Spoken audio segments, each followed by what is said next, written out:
এই কনকনে শীতে বাপের বাসায় থাকতে খাওয়ার জন্য উদ্দামনা। এমনও দিন গেছে না খেয়েই ঘুমিয়ে পড়তাম। কিন্তু সংসার জীবনে যখন একটা বাচ্চা থাকে, তা সে যদি আবদার করে বসে যে এই জিনিসটা খাবো, তখন কি আর করার? তখন করে দিতেই হয়। এইজন্য তো মানুষ বলে, বাপের বাড়ি আর শ্বশুর বাড়ির মধ্যে অনেক পার্থক্য, তাই না? তো চলুন কথা না বাড়িয়ে রান্নাতে চলে যাই।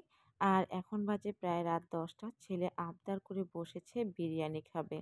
এখন ভাবলাম যে এত রাতে ফ্রিজ থেকে মাংস বের করব, অনেক সময়ের প্রয়োজন। ঝটপট তো তাকে বিরিয়ানি করে দিতেই হবে। ছেলেটা হয়েছে তার বাবার মতোই। কি আর করার? ওর বাবা বললেও ভুল হবে যে আমিও অনেক পছন্দ করি। তাই কিছু পেঁয়াজ কুচি আর আলু আগেই তেলে ভেজে নিয়েছি চালগুলো। পাশাপাশি ৩ টা ডিম সেদ্ধ করে নিলাম। এখন পেঁয়াজ কুচির সাথে আস্ত কিছু মসলা দিয়েছি। সাথে আলুগুলো যখন হালকা ফ্রাই হয়ে যাবে, তখন দিয়ে দিব সামান্য একটু করে আদা রসুন বাটা। দিয়ে আদা রসুনটা কাঁচা স্মেল চলে যাওয়া পর্যন্ত ভেজে নিয়ে একটু পানি দিয়ে দিয়েছি। কিছুটা গুঁড়ো মসলা অ্যাড করব। আর গুঁড়ো মসলার মধ্যে ১ম এই দিয়ে দিচ্ছি ভাজা জিরার গুঁড়া, ভাজা ধনিয়ার গুঁড়া। আর যেহেতু ছেলে খাবে, মেইনলি ওর জন্য রান্নাটা করা, তার জন্য সামান্য একটু মরিচের গুঁড়া। আর যেহেতু অনেক রাত্রে বিরিয়ানির মসলা বানাতে গেলে অনেক সময় লাগবে, তার জন্য একটা বিরিয়ানির মসলা বের করে নিলাম। নিয়ে এই তো দিয়ে দিচ্ছি জাস্ট ২ টেবিল চামচের মতো। যেহেতু বেশি একটা বিরিয়ানি রান্না করব না, এইজন্য অল্পই।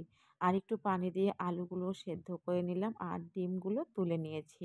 আর রান্না করতে গিয়েই দেখা গিয়েছে যে আমার ইন্ডাকশনটা নষ্ট হয়ে গিয়েছে। তখন দৌড়ে গেলাম নানির বাসায়। আর এই সবকিছুই নিয়ে যেতে হয়েছে। এত রাত্রে এত কষ্ট করতে হচ্ছে শুধু পরিবারের জন্য।